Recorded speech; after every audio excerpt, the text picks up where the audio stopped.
Hello friends, welcome back to my channel. তোমরা কেমন আছো? আমি ভালো আছি। আর আমি আজকে তোমাদের জন্য নতুন একটা ব্লগ নিয়ে চলে এসেছি। তো আমার ব্লগে তোমাদের সবাইকে স্বাগত জানিয়ে ব্লগটা শুরু করছি। তো আজ হচ্ছে সোমবার। তো আজ এখন হচ্ছে বাজে 6টা। তো এখন থেকেই আমি আমার ব্লগটা শুরু করছি। তো আজকে শেয়ার করব আমার সকালটা কিভাবে কাটে, কি দৌড়াদৌড়ি করে কাটে, কি কাজ করে কাটাই, তাই আজকে তোমাদের দেখাবো। তো এখন দেখো, ঘুম থেকে উঠেই ব্রাশ করে চলে এসেছি ঘর ঝাড় দিতে। তো ঘরগুলো এখন ঝাড় দিয়ে নেব, সব ঘরগুলো। তো এই যে নোংরা বেরিয়েছে দেখো, কালকে রাত্রিরে একটু সেলাই করেছিলাম মানে মেশিনে বসে, তো ওই টুকরো কাপড়গুলো বেরিয়েছিল, তো ওগুলো ঝাড় দিয়ে ফেললাম, ওগুলোই বেশি ছিল। আর এই যে এখন উঠোনটা ঝাড় দিয়ে নিচ্ছি। উঠোনটা বেশি নোংরা ছিল না, এদিকটা ওই দিকটা বেশি নোংরা ছিল। তো তবুও নোংরা না থাকলেও বাসি উঠোন ঝাড় তো দিতে হয়, তো ওই জন্য ঝাড় দিয়ে নিচ্ছি। তারপর আজকে খুব তাড়াতাড়ি করে কাজটা করছিলাম, মানে ঘুম থেকে উঠতে একটু দেরি হয়ে গেছিলো ওর জন্য। আর দাদু বলছিল চা খাবে, ওর জন্য আমিও তাড়াতাড়ি করে কাজ করছিলাম। আর চা খাবে বললেও মানে করে দিতে পারছি না, যে চিনি নেই। একটু পর দোকান খুলবে, তারপর চিনি আনবে, তারপর করবে। তো চিনিটা কালকে রাত্রিরে শেষ হয়ে গেছিলো। আর ওই বাসনগুলো মেজে রেখেছিলাম সকালবেলা উঠে, ওই ঝাড় দিয়ে যেন ক্যামেরা অন করে রেখেছিলাম, জানি না কি করে বন্ধ হয়ে গেছে। তো হচ্ছে পরে দেখছি যে একটা শ্যুটও হয়নি বাসন মাজার। তো পরে আমি ওইটা আবার দেখিয়ে দিলাম। তারপর এই যে এই জায়গাটা বাসন মেজেছে, ওই জায়গাটা তো এই সাইডটা করে সব ধুইয়ে দিলাম পাম্প চালিয়ে, যেহেতু জল নেব, খাবার জল বালতিতে করে, তো ওই জায়গাটা সব ধুইয়ে দিলাম। আর এই যে এখন জল নিয়ে ঘরে চলে এসেছি রাখতে। তো রেখে দিয়ে এখন বোতলগুলো নিয়ে যাচ্ছি, বোতল ভরে নিয়ে এসে তারপর এই যে চা বসিয়ে দিলাম। মানে চায়ের জলটা বসানো থাক, গরম হতে থাক, ততক্ষণ আমার শ্বশুরমশাই চিনি নিয়ে চলে আসবে। তো উনি চিনি আনতে গিয়েছে। তো আর আমার শাশুড়ি গিয়েছে মানে দিদার বাড়ি, আমার দিদা শাশুড়ির বাড়ি। তো দিদার বোধহয় শরীর খারাপ, তো ওখানে একটু কাজ করে দেবে আর কটা ফুল তুলে নিয়ে আসবে, ওর জন্যই গিয়েছে। আর ওর জন্য সকালবেলা ছিল না উনি, ওর জন্য আমিও একা হাতে সব কাজ করছিলাম।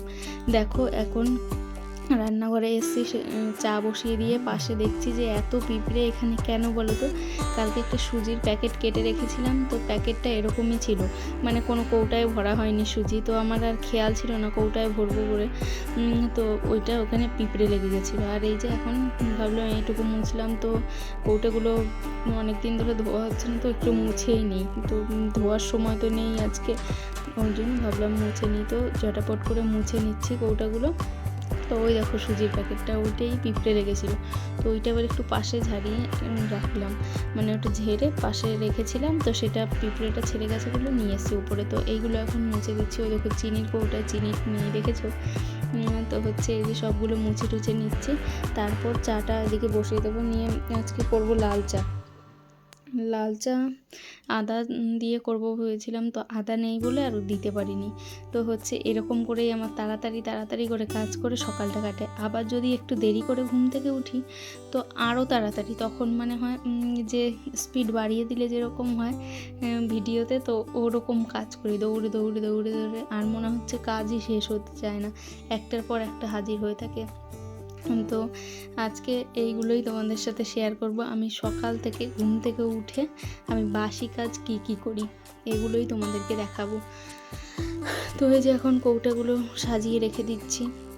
তো হচ্ছে তারপর এই যে ঘরে চলে এলাম, চা করে খেয়ে তারপর ভাত বসিয়ে দিয়ে তারপর চলে এলাম। তাড়াতাড়ি করে ভাতটা বসিয়ে দিলাম, হয়ে থাকবে, ব্যাস আমার আর টেনশন থাকবে না। ওর জন্য ভাতটা বসিয়ে দিয়ে চলে এলাম মেশিনটাকে পরিষ্কার করতে। তো মেশিনটা পরিষ্কার করা হয়নি, কালকে কাজ করেছিলাম। তো হচ্ছে এই যে পরিষ্কার করে নিয়ে হচ্ছে সেলাই করতে বসবো একটু। তো এত কাজের মাঝেও আমি, সংসারের এত কাজ, তার মাঝেও আমি এই মেশিনটাকে মানে অনেক ভালোবেসে কিনেছি, মানে অনেক বায়না করে তারপর কিনেছি। তো হচ্ছে এই যে এখন এইটা মুছে নেব, তারপর বসবো সেলাই করতে। তো এখন আমি সেলাইয়েরও কাজ করি ফাঁকে ফাঁকে, মানে সংসারে কাজ করে যেটুকু ফাঁকা থাকি সেটুকু টাইম বসে পড়ি। আর ছেলেকে ওই পড়াতে হয় একটু, তো ওকে পড়াতে নিয়ে বসতেই পারি না। বসবো তো 10 মিনিট বসবে, তো উঠে পালাবে, পড়বো না, আমরা ওইটুকুই পড়ুক, তবুও চেষ্টা করতে হবে পড়ানোর। হাল ছেড়ে দিলে হবে না। তো হচ্ছে এই যে এখন দেখো সব ঝেড়ে টেড়ে নিচ্ছি। ফুলটা অনেক নোংরা হয়ে গেছিলো, তো ফুলটাকে ঝেড়ে এখন আবার একটু রুম স্প্রে দিয়ে দিলাম ওটাতে, মানে ওটাতে দিলে মনে হয় সেন্টটা অনেকক্ষণ থাকে, ওর জন্য দিয়ে দিলাম। এই যে তারপর মেশিনে বসে একটু বরের ফোনটা নিয়ে ঘাটাঘাটি করছিলাম। তো ওর ফোনটা একটু দেখছিলাম, ও আমার ইউটিউবটা খুলে দেখছিলাম। তো সকালবেলাতে দেখছি যে আমার 6টাই সাবস্ক্রাইবার ছিল, তো 8টা হয়ে গেছে, ওর জন্য খুশিতে ওরকম করলাম। তো বরকেও ডেকে বলছিলাম যে দেখো 8টা হয়ে গেছে, আমার ভিডিও দেখছে তাহলে সবাই বলো। নিয়ে ও বলছে হ্যাঁ দেখছে, 2টো সাবস্ক্রাইব বাড়ছে বলে নাচছো নাকি। আমি বলছি আমার কাছে ওটাই অনেক। তো এই যে এখন এটা কি করছি বলো তো, সেলাই, এটা আমি নাইটি সেলাই করছি। তো ভাতটা বসিয়ে দিয়ে তারপরে এসেছিলাম, সেলাই করতে বললাম, ওইগুলো মুছে তারপরে সেলাই করছি। আর ওই দেখো আমার ছেলে বড় ওদিকে ঘুমোচ্ছে, ওরা আমার বড় ফোনটা দেখছে। তো ফোনে কিছু দেখছে, ও শুয়ে শুয়ে, ওই যে বোঝা যাচ্ছে একটু একটু, তো মশারির ভেতরে। তো আর আমি এগুলো করছিলাম, তো কাজটা হয়ে গেছে বলে এগুলো করছিলাম। তো এতক্ষণ অনেক তাড়াহুড়ো করে কাজগুলো করলাম। তো সেলাইয়ে বসেও তাড়াহুড়ো করছি, কারণ বসেছি যখন 2টো নাইটি কমপ্লিট করতেই হবে, তারপর ছেলে উঠবে না হলে ছেলে উঠে গেলে তখন আবার বিরক্তি যে 2টো মাল পড়ে থাকবে, মানে একটাও করতে পারলাম না এরকম লাগবে। আর এই যে দেখো রাত্রিরে কুলারটা বলেছিলাম এখানে নিয়ে এসে ঘুমাই, নাহলে হাওয়া পাবো না অনেক দূরে থাকলে। তো এই যে কুলারটা এখানে প্লাগটা খুলে দিলাম, তারপর বিছানাটা গুছিয়ে নিচ্ছি এখন। আর এই যে বিছানা কুলারের হাওয়ায় ওরকম হয়ে যায়। আর কেন চারিপাশে ওরকম হয়ে যায় বলো তো, ওই মশারি গোঁজার সময় যেরকম পারে সেরকম গুঁজে দেয়। তো আমি গুঁজলে ভালো করেই গুঁজে দিই, তো তবুও দেখি রাত্রিরে ওরকম হয়ে যায় ঘুমোতে ঘুমোতে। নিয়ে সকালবেলা উঠে দেখি ওরকম আওলানোই থাকে বিছানাটা। তো আজকে আর বিছানার চাদর চেঞ্জ করলাম না, কালকে করবো ভাবছি। তো বালিশের কভার টভার সব চেঞ্জ করব কালকে, ওর জন্য আজকে ভাবলাম থাক, এতটা নোংরাও হয়নি। মানে এই কভারটা কি বলো তো, নোংরা হয়নি কিন্তু হচ্ছে কালারটা একটু ডিসকালার হয়ে গেছে, তো ওর জন্য হচ্ছে দেখতে ভালো লাগে না। তবুও হচ্ছে এটাই পাতি, এটা নরম, আসলে সুতির চাদর সেরকম নেইও, যা আছে সব সিল্কের। ওর জন্য এটাই পেতে, এটা আছে। আর এটার নিচে একটা পাতা আছে আর একটা লাল আছে, তো এগুলোই হচ্ছে আছে সুতির চাদর বলতে। আর যা ছিল সব ছিঁড়ে গিয়েছে, এখন কিনতে হবে। তারপর এই যে দেখো আমি সেলাই থেকে উঠেছি আর আমার ঘরের অবস্থা এরকম। এই ঘরটা এখনও আমার মানে গোছানো কমপ্লিট হয় নাই, সব করেছি কিন্তু এটা করিনি।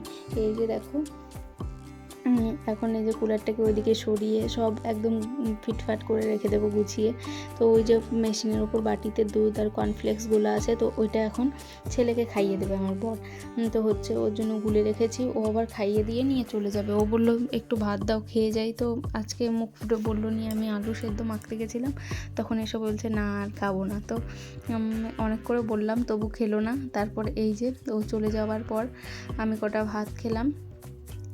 তারপর হচ্ছে ছেলে এখন চলে গেছে খেলতে। আমি এই জামা কাপড়গুলো সকালে রোদে দিয়ে এসেছিলাম, কালকে বেলা করে কাচা হয়েছিল, শুকায়নি, তো ওগুলোই এখন আমি ভাঁজ করে নিচ্ছি। তো ভাঁজ করে এখন সব রেখে দিয়ে, এই দেখো এই সাইডে যেগুলো আছে ওগুলো হচ্ছে আমার সেলাইয়ের মাল, তো আমি নাইটি সেলাই করি, ওই তো এইগুলো এখন ভাঁজ করে নেব। আর ওই কালোগুলো, এই লাল দুটো হচ্ছে হুক লাগানো হয়ে গেছে, হুক ঘাট করা হয়ে গেছে, আর এগুলো এখন ভাঁজ করে রেখে দেবো। আর ওগুলো বিকেলবেলা হুক লাগাবো। তো হচ্ছে ওর জন্য ওগুলো রেখে দিলাম খাটে পাশে, পরে অন্য জায়গায় রেখে দেবো। এখন তো সব গোছাবো। তারপর হচ্ছে এই যে আর কিছু শ্যুট করা হয়নি, তো এখন হচ্ছে স্নান করে চলে এসেছি। মানে চুল ভেজাইনি, আমি চুলটা বেশি ভেজাই না, ইচ্ছা করে চুলটা মানে শুকাতে চায় না, আর চিটচিটে হয়ে যায় চুল, তো ভালো লাগে না, ওর জন্য চুলটা ভেজাই না, আমি গাটা ধুয়ে আসি, মানে এইটাই স্নান আমার। তো স্নান করে চলে এসেছি। তো এখন এই যে দেখছি কি করে চুল বাঁধবো গরমের মধ্যে, তবুও চুলটা ছেড়ে নিয়ে একটা গার্ডার দিলাম, না হলে সবসময় উপরে খোপা করে রাখি, তো খোপার ওই মানে চুলটা ভাঁজ হয়ে গেছে, তো ভাঁজ হয়ে গেলে অন্য সময় বাঁধতে গেলে ভালো লাগে না, কেমন বিশ্রী লাগে দেখতে। তো ওই যে ভাঁজ হয়ে গেছে বলে আমি বলি আজকে একটু ছেড়েই রাখি, তো ছেড়ে এই যে একটা গার্ডার লাগিয়ে দিলাম। এই যে এখন সিঁদুর পরে নেব। তারপর হচ্ছে এখনও রান্না বসাইনি জানো, এই যে এখন বেজে গেছে হয়তো 12টা মতো।